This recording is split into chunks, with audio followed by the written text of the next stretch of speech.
किसानों के समर्थन में जो आज पूरा विपक्ष एकजुट दिख रहा है, किसानों के समर्थन में सड़कों पर उतरता नजर आ रहा है। इससे पहले भी विपक्ष जो है किसानों के हित में विरोध कर सकता था, समर्थन कर सकता था, पहले क्यों नहीं किया गया? आप किस नज़रिए से देखते हैं? देखिए,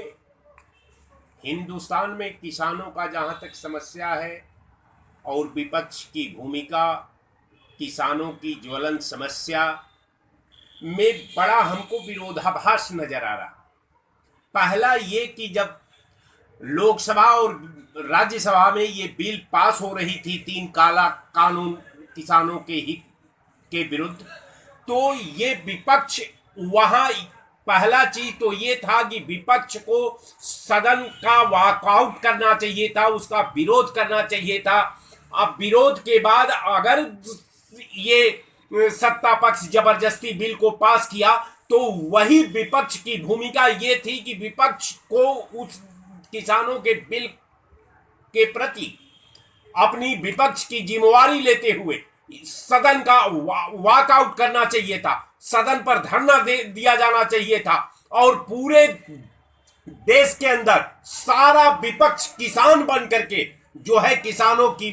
के प्रति एक अच्छा प्लानिंग तैयार किया होता और उस प्लानिंग को मूर्त रूप देने के लिए आज किसान जो आप अपनी लड़ाई स्वयं लड़ रहे हैं, ये किसान आज विपक्ष के साथ हिंदुस्तान में खड़ा होते और उस लड़ाई का रूप, उसके प्रति दृष्टिकोण, आज किसानों का जो विपक्ष के प्रति आकर्षण अलग होता। लेकिन दुर्भाग्य ये था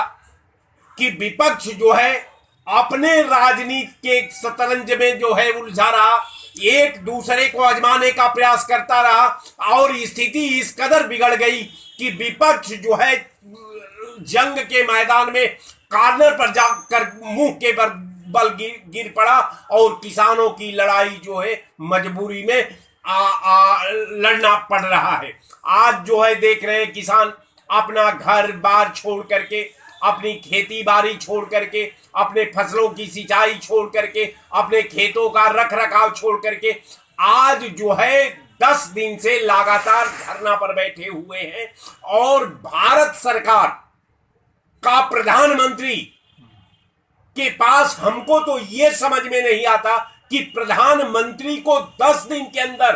किसान जल रहे हैं, किसान परेशान हो रहे हैं, किसान सड़कों पर है और उसके बाद भी प्रधानमंत्री के न तो पीएमओ से कोई किसानों के आंदोलन में कोई व्यक्ति भेजा गया, न प्रधानमंत्री ने प्रयास किया कि किसानों से बात की जाए। लेकिन इसका कारण यह है कि भारत की संसद में जो भारतीय जनता पार्टी के सदस्य हैं वो इतना मजबूर है कि सत्ता पक्ष के प्लानिंग के विरुद्ध, किसानों के विरुद्ध जो बिल है उसका खिलाफत करने की जरूरत नहीं पैदा कर सकते। इससे बड़ा हिंदुस्तान और हिंदुस्तान के किसानों का क्या दुर्भाग्य हो सकता है। मैं तो सिर्फ इतना कहता हूं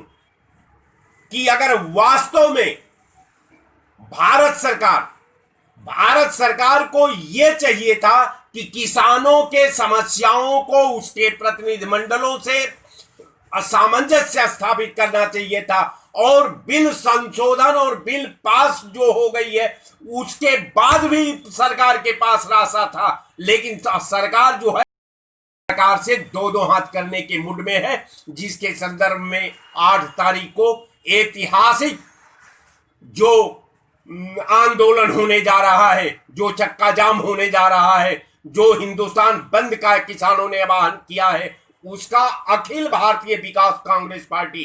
पूरी तरह समर्थन करती है और हम किसानों के लड़ाई में अंतिम सांस तक उसके साथ रहेंगे और उसके जंग को लड़ता रहेंगे। मैं तो अपने पदाधिकारियों को निर्देशित करता हूं कि वो जहां हैं तहां इस बंद को सफल बनाने में अहम भूमिका निभाएं ताकि किसानों की भविष्य की लड़ाई का एक अलग इतिहास का रूप रचा जाए, जो आने वाला कल में ये ऐतिहासिक किसानों का आंदोलन बनाया जा सके। इसी के साथ जय हिंद, जय विकास कांग्रेस।